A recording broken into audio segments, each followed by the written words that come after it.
சொல்றேன், உங்களுக்கு என்ன பிரச்சனையோ என்ன காரியமோ அது முடிக்க தட்டியோ அந்த மாத்திரையை சாப்பிட்டுட்டே இருங்க. அல்லேலூயா. ஒரு வியாதிப்பட்டவங்க இருக்கீங்கன்னா அவருடைய தழும்போலாம் நான் சுகமா இருக்கிறேன் சொல்லிட்டே இருக்க. சரியாவதுன்னு சொல்லுங்க. இது கிறிஸ்துவின் சரீரமா இருக்குது, இந்த சரீரத்துல வியாதி இருக்காது சொல்லிட்டே இருக்கு. உங்களுக்கு ஞாபகத்தெல்லாம் சொல்லுங்க, இது கிறிஸ்துவின் சரீரம், இந்த சரீரத்துல வியாதி இருக்க முடியாது. சாவுக்கு ஏதுவானதை பரிசுத்த ஆவியானவர் இருந்தாரு உயிர்ப்பிக்கிறார் அப்படின்னு சொல்லப்பட்டிருக்கு.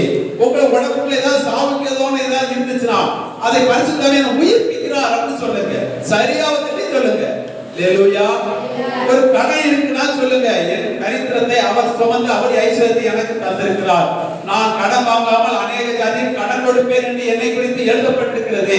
நான் அநேக ஜாதிக்கு கடன் கொடுக்கிறவனா இருப்பேன் என்று கடன் மாறுதல் சொல்லுங்க. அடுத்தவங்களுக்கு கடன் கொடுக்க தட்டி நீங்க அப்படிதான் இருக்கணும், அப்படிதான் சிந்திக்கணும்.